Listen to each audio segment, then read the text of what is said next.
আসসালামু আলাইকুম প্রিয় পাঠক ভাইয়েরা। আমরা আহ, আজ জানিয়ে দেব আজ শনিবার 18ই মে 2024 সালে প্রথম আলো একটি দৈনিক পত্রিকা তার প্রধান প্রধান শিরোনামগুলো সহ বাংলাদেশের বেশ কিছু পত্রিকার শিরোনামগুলো আপনাদের সামনে শেয়ার করব। যেখানে প্রথমে রয়েছে প্রথম আলোতে একটি নিউজ এসেছে, সেটি হলো বেপরোয়া 237 কিশোর গ্যাং। বাংলাদেশে প্রায় 237টি কিশোর গ্যাংয়ের সন্ধান প্রশাসনের কাছে রয়েছে। তারা একটি ঘটনা ঘটিয়েছে, যেমন ট্রেনে উঠে শিক্ষার্থী এবং ছাত্রছাত্রীদের মারধর সন্দেহ কিশোর গ্যাং বেপরোয়া হচ্ছে দিন দিন আমরা দেখতে পাচ্ছি। সেই সাথে আরেকটু যদি লক্ষ্য করি, সেটা দেখতে পাচ্ছি তাপপ্রবাহ আবারও প্রাণঘাতী হয়ে উঠতে পারে। সেখানে চুয়াডাঙ্গায় সর্বোচ্চ তাপমাত্রা রেকর্ড হয়েছে 39.6 ডিগ্রি সেলসিয়াস এবং ঢাকাতে 37.3 ডিগ্রি সেলসিয়াস। এবং আরেকটি নিউজ যদি দেখি, সেটি হলো 8 মাসে 15 ছোট বড় পাহাড় কেটে বিক্রি করেছে দুর্বৃত্তরা। ব্রাহ্মণবাড়িয়া কসবা এরকম ঘটনা একটি ঘটেছে আমরা দেখতে পাচ্ছি। এছাড়া বাংলাদেশের প্রধান প্রধান পত্রিকার শিরোনামগুলো আর একটু আমরা শেয়ার করব। সেদিকে আমরা দেখতে পাচ্ছি পরে বাংলাদেশ প্রতিদিনের যে নিউজ এসেছে সেটি হলো মহাসড়ক যেন মৃত্যুকূপ।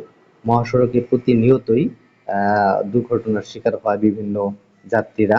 তার মধ্যে 22টি থ্রি হুইলারের দাপট রয়েছে।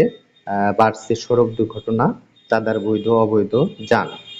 এছাড়া রয়েছে এই পত্রিকায় আরেকটি নিউজ এসেছে, সারা দেশে 173 কিশোর গ্যাংয়ের যে ঘটনা আমরা বললাম, সেরকম একটি নিউজ এসেছে এখানে। আরেকটি নিউজ যদি আমরা দেখি, সেটি হলো বাংলাদেশের নিষেধাজ্ঞা পাল্টা নিষেধাজ্ঞা না থাকলে দেশে আরো এগিয়ে যেত। নিষেধাজ্ঞার কারণে দেশ এখন আসলে পিছিয়ে পড়ছে। আরেকটি নিউজ উপজেলা নির্বাচনের কেন্দ্র করে আমরা দেখতে পাচ্ছি, সেটি হলো আচরণবিধি মানে না কেউই, শিরোনামে একটি নিউজ করেছে।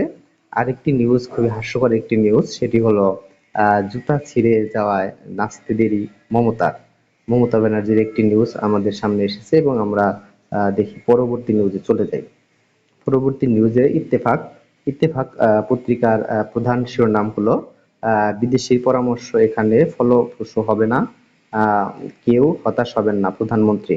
স্থানীয় বাস্তবতা বিবেচনা করে পরিকল্পনা নিতে অর্থ মন্ত্রণালয়কে নির্দেশ দিয়েছেন প্রধানমন্ত্রী। আরেকটি নিউজ যদি আমরা দেখি, সেটি হলো তীব্র গরমে জীবন অতিষ্ঠ, এই শিরোনামে একটি নিউজ এসেছে। আরেকটি নিউজ যদি দেখি, সেটি হলো এভাবে আর কতদিন প্রাণহানি, নির্মাণাধীন ভবনে মাচা ভেঙে 3 শ্রমিকের মৃত্যু নামে একটি শিরোনামে নিউজ এসেছে। আরেকটি নিউজ যদি আমরা দেখি, সেটি হলো বাংলাদেশের 14 গ্রামে এসি বাস খাদে নিহত 5। এর পরবর্তী যে নিউজ আমরা পরের পত্রিকায় চলে যাই, সেটি হলো কালের কণ্ঠ একটি জনপ্রিয় পত্রিকা। সেই পত্রিকায় প্রধান শিরোনাম হলো বিএনপির যুগপৎ আন্দোলনে এবারও আড়ালে জামাত, শরিকদের সাথে বৈঠকে সিদ্ধান্ত হয়েছে।